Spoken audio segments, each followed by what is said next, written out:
Assalamualaikum warahmatullahi wabarakatuh. Kami dari kelompok 11, program studi perbankan syariah kelas C, Fakultas Ekonomi dan Bisnis Islam, UIN Siber Senurjati Cirebon. Di sini kami akan mengobservasi tentang Gedung Negara Cirebon.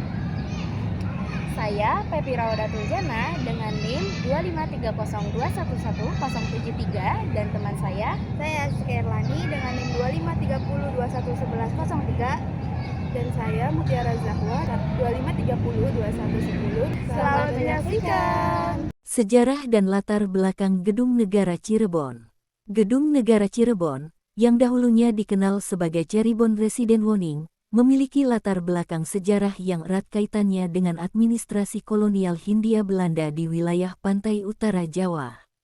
Pembangunan gedung megah ini dimulai pada tahun 1865 di bawah pengawasan Residen Albert Wilhelm Kinder de Camurech. Pada pertengahan abad ke-19, Cirebon merupakan pusat dari salah satu karesidenan terpenting di Jawa, menjadikan keberadaan residen, pejabat tinggi kolonial setingkat perpanjangan tangan gubernur jenderal, sangat krusial. Tujuan utama pembangunan gedung ini adalah ganda, pertama, sebagai rumah tinggal resmi bagi residen dan keluarganya, dan kedua, sebagai kantor administrasi sekaligus tempat menjamu tamu-tamu penting dari Batavia, Jakarta, maupun Eropa, sehingga kediaman tersebut harus memancarkan wibawa dan kekuasaan kolonial. Bangunan ini dirancang oleh arsitek Van den Berg dengan mengadopsi gaya Indiese Empire Style.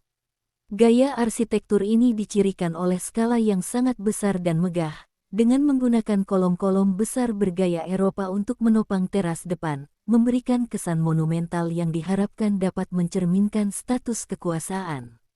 Meskipun mengadopsi gaya Eropa, desain Gedung Negara Cirebon menunjukkan adaptasi cerdas terhadap iklim tropis di Jawa. Hal ini terlihat dari keberadaan teras depan dan belakang yang luas, galeri, serta langit-langit yang tinggi, yang berfungsi untuk memastikan sirkulasi udara yang baik. Tata letak interiornya dirancang simetris dan terbagi menjadi 3 zona fungsi, yaitu zona penerimaan publik, zona komunal, semi-publik, dan zona residensial privat, yang secara jelas memisahkan urusan formal kenegaraan dengan kehidupan pribadi residen. Setelah masa kolonial, fungsi dan status Gedung Negara Cirebon terus berevolusi. Gedung ini kemudian ditetapkan sebagai benda cagar budaya pada tahun 2001. Meskipun fungsinya kini telah diadaptasi menjadi kantor Bakorwil Cirebon, upaya pelestarian terus dilakukan untuk menjaga struktur utama dan arsitekturnya. Kedalaman konteks sejarah dan fungsi sosial Gedung Negara Cirebon. Gedung Negara Cirebon harus dipahami sebagai pusat kekuasaan kolonial yang dirancang untuk menjaga hierarki sosial dan etnis pada masanya. Karesidenan Cirebon adalah wilayah strategis kaya hasil bumi, khususnya tebu, dan residen bertindak sebagai perantara utama antara pemerintah pusat Batavia dengan penguasa lokal dan pengusaha perkebunan.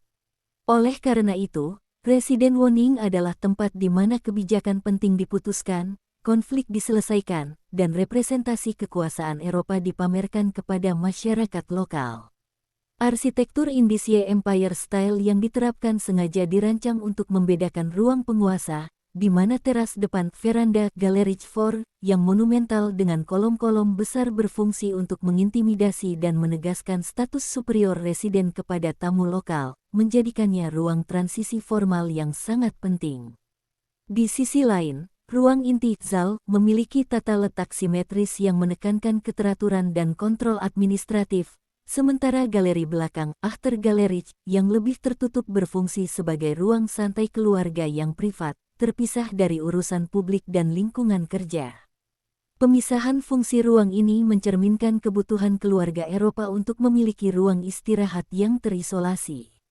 Setelah kemerdekaan, sejarah gedung berlanjut melewati masa revolusi tahun 1945 sampai tahun 1949, di mana ia menjadi saksi perebutan kekuasaan dan berfungsi sebagai markas strategis sementara. Setelah keamanan pulih, gedung ini ditetapkan sebagai aset negara dan berevolusi dari kantor karesidenan menjadi kantor Badan Koordinasi Wilayah Bakorwil Cirebon. Penggunaan Gedung Negara Cirebon sebagai lokasi kegiatan seni, budaya, dan pertemuan nasional menjadi bagian penting dari fungsi kontemporernya, di luar peran administratif sebagai kantor Bakorwil. Ketika gedung ini dialihfungsikan untuk menyelenggarakan acara-acara tersebut, prinsip utamanya adalah menghormati statusnya sebagai benda cagar budaya. Oleh karena itu, fasilitas penunjang yang dibutuhkan untuk menunjang acara tersebut bersifat temporer atau tidak permanen. Misalnya, untuk pementasan seni atau konferensi, diperlukan instalasi sistem tata suara yang disesuaikan agar tidak merusak struktur interior maupun akustik alami ruangan bersejarah tersebut. Demikian pula, sistem pencahayaan tambahan, yang seringkali dibutuhkan untuk menonjolkan detail arsitektur atau menciptakan suasana panggung, dipasang dengan teknik non-invasif, menghindari pengeboran atau pemasangan permanen pada dinding, lantai, atau langit-langit asli. Selain itu, penataan kursi dilakukan secara fleksibel dan temporer, kursi dan meja hanya ditambahkan saat acara berlangsung dan dilepas kembali setelahnya, untuk menjaga keaslian tata ruang dan menghindari beban berlebihan pada lantai bersejarah. Dengan penerapan fasilitas penunjang yang tidak bersifat permanen ini, Gedung Negara Cirebon berhasil menjalankan perannya sebagai ruang publik yang dinamis bagi kegiatan kebudayaan tanpa mengorbankan integritas struktural dan historisnya.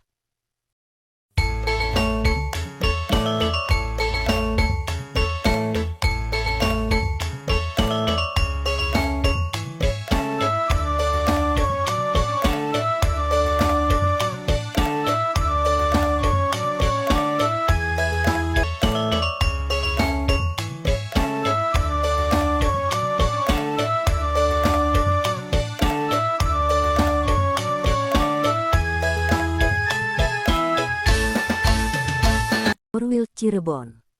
Penetapan statusnya sebagai benda cagar budaya pada tahun 2001 memastikan bahwa integritas arsitektur dan sejarahnya terus dipertahankan, termasuk area hijau di sekitarnya yang kini menjadi ciri khasnya, lengkap dengan konservasi rusa tutul. Gedung Negara Cirebon, dengan demikian, merupakan lapisan sejarah yang menceritakan evolusi kekuasaan, adaptasi arsitektur, dan transisi administrasi dari era kolonial menuju Indonesia modern. Itu tadi adalah hasil observasi kami di Gedung Negara Cirebon. Jadi untuk kalian yang udah nonton video ini, jangan lupa join di Perbankan Syariah Fakultas Ekonomi dan Bisnis Islam UIN Siber Syekh Nurjati Cirebon. Wassalamualaikum warahmatullahi wabarakatuh.